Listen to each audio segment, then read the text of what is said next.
Poet Raidas. In the town of Agra, there lived a rich businessman. He was quite a miser. Various people used to flock outside his house every day, hoping for some kind of generosity. But they always had to return home disappointed. He used to ward them off with false promises and then never live up to his word. One day, a poet named Raidas arrived at his house and said that he wanted to read out his poems to the rich man. As the rich man was very fond of poetry, he welcomed him with open arms.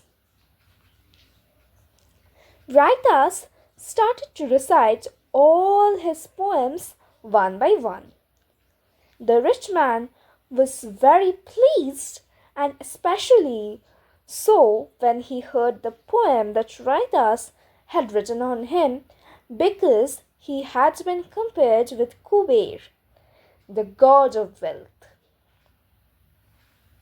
In those days, it was a custom for rich men and kings to show their appreciation through a reward or a gift, as that was the only means of earning that the poor poet possessed.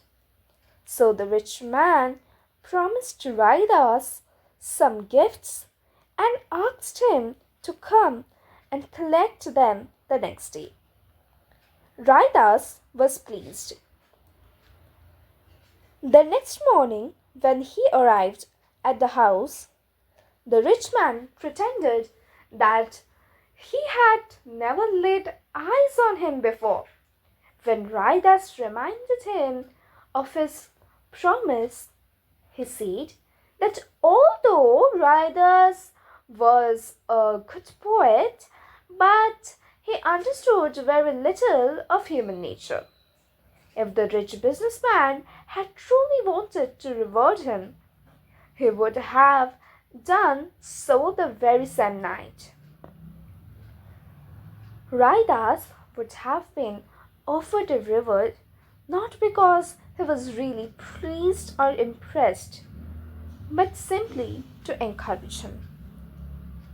Raidas was extremely upset.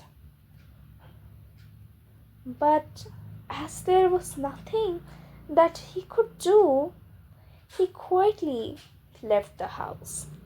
On his way home, he saw Birbal riding a horse.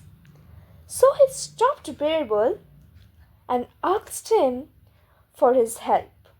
After narrating the whole incident, Birbal took him to his own house in order to come up with a plan. After giving it some thought, he asked Raidas to go to a friend's house with 5 gold coins and request the friend to plan a dinner on the coming full moon night, where the rich man would also be invited. Birbal then asked Raidas to relax and leave the rest to him. Raidas had one trustworthy friend whose name was Mayadas. So he went up to him and told him the plan. The next day, Mayadas went to the rich man's house and invited him for dinner. He said, "I will serve my guest in rich vessels of gold, which the guest will take home after the meal." The rich man was thrilled to hear this and jumped at the offer.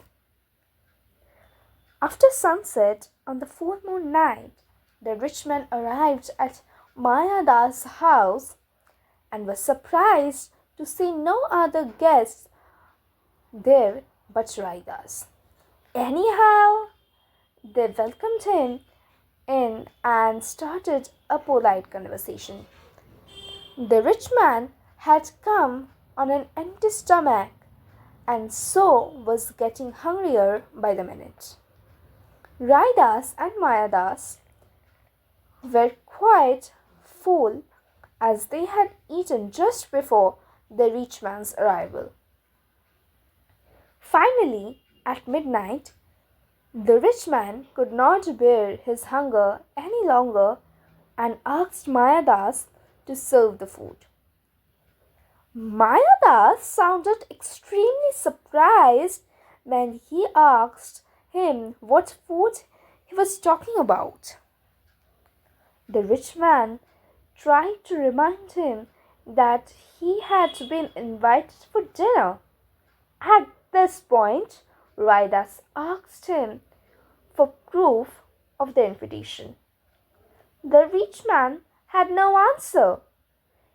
Then Mayadas told him that he had just invited him to please him and not really mean it. He then went on to say that even though they did not do anything good for other people, they also would never try to hurt another human being. He asked the rich man to not feel bad. At that point, Birbal walked into the room and reminded the rich man of the same treatment that he had himself meted out to Raidas. The rich man realized his mistake and begged for forgiveness. He said that Raidas was a good poet and had not asked him for any reward. He himself had promised to give him some gifts and then cheated him out of them. To make up for his mistake, he took out the necklace that he was wearing and gifted it to Raidas. Then they all sat down to eat a happy meal. Raidas was all praise for Birbal and thanked him profusely. Emperor Akbar also invited him to his court and honored him, all thanks to Birbal. Birbal really was a wise man. Thank you.